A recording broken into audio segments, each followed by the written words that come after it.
Finally, we are ready to announce 24. All the pieces of the puzzle are together. So from your point of view, what are you looking for forward, actually? Well, personally, I'm really looking forward to the fact that we're expanding in so many ways. Not only just in repertoire, I think our breadth of repertoire is getting bigger, which is exciting. So I feel like looking at it, I have a lot of new pieces that I can delve into. But I think in terms of our presence in Queensland as well, we're starting to play in different venues. Such as the St. Stephen's Cathedral, but we're also having more presence at the Conservatorium of Music. So I think we're incorporating more and putting ourselves out there much more. I think about expansion, what we are trying to do as an orchestra is to be more in the fabric of the society, to have different places also that relates to people in different way, like the con it relates to a younger audience and institution that looks for the future. At the same time, a cathedral is the center, also geographically, of a city. So I think it's the relevance as well. So, when we play in cathedral, we play the repertoire that actually is suited to that and written for that environment. Yeah. And also, I think with relevance to kind of commissioning new works, which has certain theme that relates to what's going on in the current situation in the world. So what's your philosophy in terms of next year's programming, and where does it all come from? Well, next year for me is the relationship between us as human and the world outside us. Can be the world, the physical world, but it can be also the idea of space or the centrality of the universe instead of the individuals. Last year was about humanity, and therefore 24, starting with Mahler 7, that is a celebration of nature. I mean, we have cowbells in the distance first and last movement when everything reborn. We have these cowbells that is sort of symbol of the countryside, but also of nature, of the fact that we are not the only thing that exists in the world. Western art tends to be centered on. And so this, together with Brisbane Festival, we thought about a program on climate change to be relevant, not just climate change, but climate in general. What is our relation with that? So John Luther Adams won a Pulitzer Prize on This Become Ocean. In Australia, surrounded by ocean, I thought it was very relevant. It's a piece that creates a different layer of subconscious. And so I'm talking of water and Paul Dean's new commission. For the Barrier Reef, yes. Exactly. Paul, it's very committed in our relationship with the climate. We have to be part of this. We can't just ignore and playing only Mozart and Haydn. I mean, it's great music, but so this is our path that comes from humanity now to the relationship between us and what is around us. Also in terms of being contemporary. So the new commissions, as you said, in a way, because we are more as a visual society. Last year we did the Don Quixote with visual elements and an actor. This year we are going to do Symphony Fantastique, Berlioz.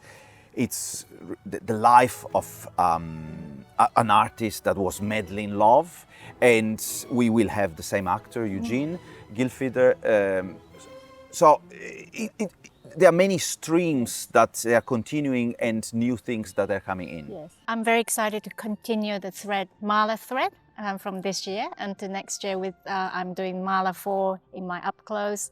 And I think it's the most, out of all his symphonies, it's the most chamber-like, and it's on a smaller scale. So I think it suits really well to do this chamber version of Mahler 4.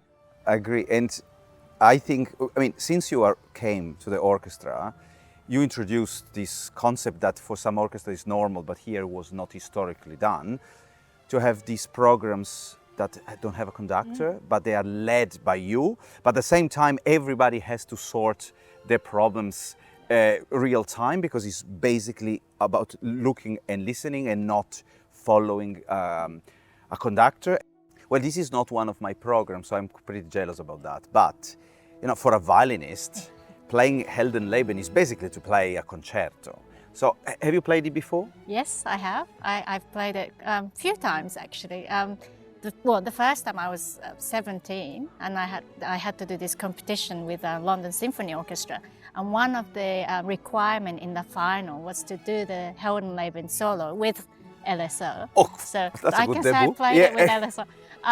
But yeah, since then, and then of course as concertmaster auditions, you always have to do the Heldenleben excerpts, as you know. So, you know, the first time you actually play in the whole piece in context, it's extraordinary.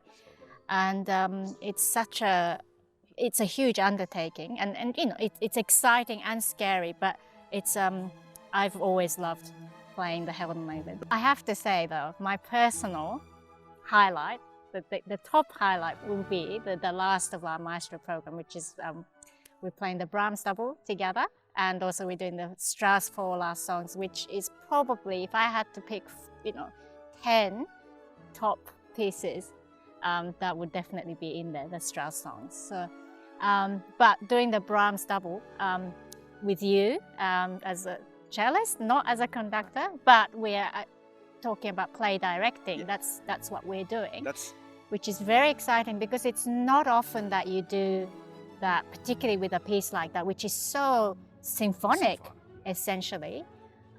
So it's a risk in a way. But it's part of our it's journey as an exciting. orchestra. You know, Yes. you introduced the way of playing unconducted. This is his fifth symphony. All the material wanted to be his last symphony. So it's very symphonic. At the same time, Brahms is the most chamber musician of the composers. Everything is constant in dialogue. So I thought, if we eliminate a conductor from the scene and we play with the orchestra like a big chamber music group, and this is the end of the season, in a way also ethically means that we are ready to do a project like this without the safety net of a baton. But also without the conductor, there's not the third Yes. third leg. No, yeah, because I mean, this is really a typical concerto in which you need to be able, as soloists, to play free, and in a way, is the orchestra has to not adapt, but be part of the same journey. And sometimes you just feel pushed and pulled for external reasons. I think it's also a very special piece. I mean, in a way, there is no way to have highlights the next year because there are so many. So many. And the variety, you know, new commissions and Mahler 7, and we go to the cathedral and we go to the con, and we have the actor. I mean, everything is exciting, but I hope, yes, I hope we will make everything exciting. Me too, and I think we will. Yeah.